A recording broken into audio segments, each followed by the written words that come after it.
भारत की धरती, जहां कभी सभ्यताएं फली फूली, वहीं कुछ मैदान ऐसे भी हैं जहां इतिहास खून से लिखा गया।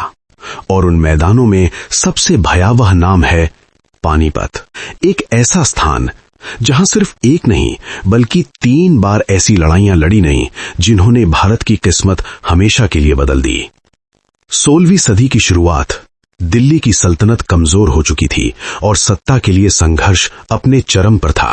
तभी मध्य एशिया से एक आक्रांता जहीरुद्दीन बाबर भारत की ओर बढ़ता है। 1526, पहला पानीपत का युद्ध।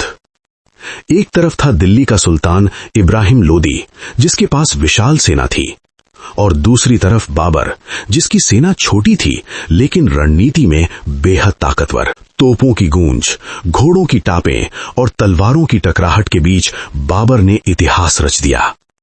इब्राहिम लोदी मारा गया और भारत में मुगल साम्राज्य की नींव रखी गई।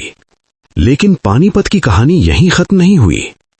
1556, दूसरा पानीपत का युद्ध। अब मैदान में था एक हिंदू योद्धा, हेमू विक्रमादित्य। उसने दिल्ली और आगरा पर कब्जा कर लिया था और खुद को सम्राट घोषित किया। लेकिन तभी मुगल वंश का युवा बादशाह अकबर और उसका सेनापति बैरम खान उसका सामना करने निकल पड़े।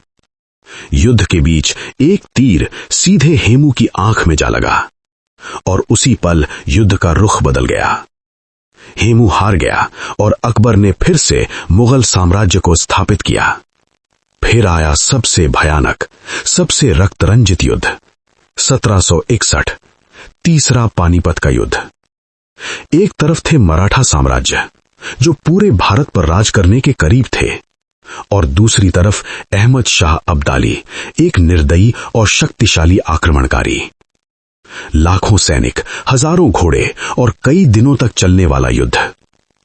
पानीपत का मैदान लाशों से भर गया। इतना खून बहा कि इतिहासकार आज भी उसे भारत का सबसे भयानक युद्ध मानते हैं। मराठाओं की हार हुई और उनके साम्राज्य का विस्तार रुक गया। पानीपत सिर्फ एक जगह नहीं है, ये एक याद दिलाता है कि सत्ता की लालसा कैसे पूरी सभ्यताओं को तबाह कर सकती है। 3 युद्ध, 3 कहानियां, लेकिन एक ही नतीजा, खून, विनाश और बदलता हुआ इतिहास। आज जब हम पानीपत के उस शांत मैदान को देखते हैं तो वहां कोई शोर नहीं सुनाई देता, लेकिन अगर ध्यान से सुनो तो आज भी तलवारों की टकराहट और सैनिकों की चीखें हवा में गूंजती हैं।